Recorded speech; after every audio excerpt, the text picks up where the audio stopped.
এক গ্লাস পানি খেতে গিয়ে আপনি কতগুলো ইসলামের বিধান লঙ্ঘন করছেন, কতগুলো নবীর সুন্নত তরিকা লঙ্ঘন করছেন।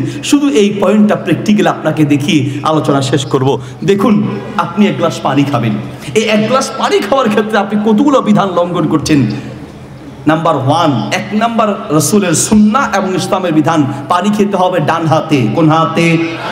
হয় নাই, আপনারা কথা না বললে আলোচনা আসবে না। আমার মাদ্রাসার ছাত্রদেরকে পড়ানো আমাদের একটা কৌশল হলো, আমরা তালে তালে পড়াই। তালে তালে পড়লে এটা সহজে মানে ভুলা যায় না। এই জন্য আলেম ওলামা যারা আছেন, টিচার যারা আছেন, তাদেরকে অনুরোধ করব বাচ্চাদেরকে ছন্দে ছন্দে পড়াবেন, তালে তালে পড়াবেন, দেখবেন সহজে আপনার এটা মন থেকে মুছে যাবে না। কোন হাতে?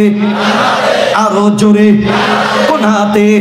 তাহলে এক গ্লাস পানি খাবেন ডান হাতে, বাম হাতে খাওয়া যাবে না। আল ইনসানু হারিসুন ফিমা মুনিয়া, মানুষের স্বভাব যেটা নিষেধ করা হয় মানুষ সেটাই বেশি করে করে। আমি দেখেছি বহু চা দোকানে দরকার নাই, প্রয়োজন নাই, এরপরে কিছু মানুষ বাম হাতে খায়। আল্লাহ নবী সাল্লাল্লাহু আলাইহি ওয়াসাল্লাম বলেন, কুল বিয়ামিনিক ফাইন্না শাইতানা ইয়াকুলু বিশিমাল, ডান হাতে খাও, বাম হাতে শয়তান খায়। আমার মনে আছে 2010 বা 11 সালের দিকে আমি মালদ্বীপ মাহফিল করতে যাব।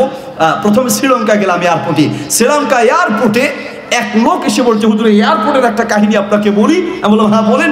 বলছে, হুজুর কিছু লোক এখানে দাঁড়িয়ে আপনার হচ্ছে পানি খাচ্ছে বাম হাতে।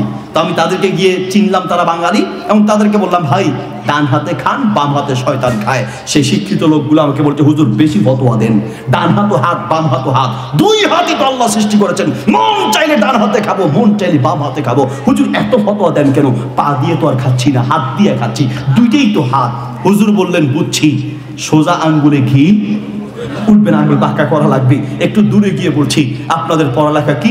একজন বলছে মাস্টার্স পাস, একজন বলছে এলএলবি পাস, একজন বলছে ডিগ্রি পাস। হুজুর একটু দূরে গিয়ে বলছে, আপনারা এইটা পাস, এইটা পাস। হুজুরকে দেখে বলছে, হুজুর আপনি আঙ্গুল দেখালেন, হাত গুটায় আর আজকে হুজুর ধর্ম বস্তায় ধর্ম। হুজুর আপনি আঙ্গুল দেখালেন কেন? আমরা 4-5 জন লোক এখানে আছি, ফাইজলামি করেন। হুজুর বলল, ভাই রাগ করেন কেন? আপনি এই আঙ্গুল দেখায় আবার কোন রাগ করেন কেন? এই আঙ্গুলের মানে বুঝেন, এই আঙ্গুল দেখালে সবাই রাগ করে। হুজুর বলল, ও আচ্ছা তাই নাকি? কেন? এই আঙ্গুলও তো আঙ্গুল, এই আঙ্গুলও তো আঙ্গুল, এই 4 আঙ্গুলও তো আঙ্গুল, এই 4 আঙ্গুল দেখালে কেউ রাগ করে না, এই আঙ্গুল দেখালে সবাই রাগ করে। এই আঙ্গুল আর এই আঙ্গুলে যেমন পার্থক্য আছে, ডান হাত আর বাম হাতেও পার্থক্য আছে। ডান হাতে খেতে হবে, বাম হাতে খাওয়া যাবে না, ঠিক কিনা? তাহলে আপনি এক গ্লাস পানি খাবেন কোন হাতে? কোন হাতে? ডান হাতে। নাম্বার 2 নাম্বার সুন্নাহর বিধান হচ্ছে শুরুতে বিসমিল্লাহ বলতে হবে। শুরুতে কোন হাতে? শুরুতে।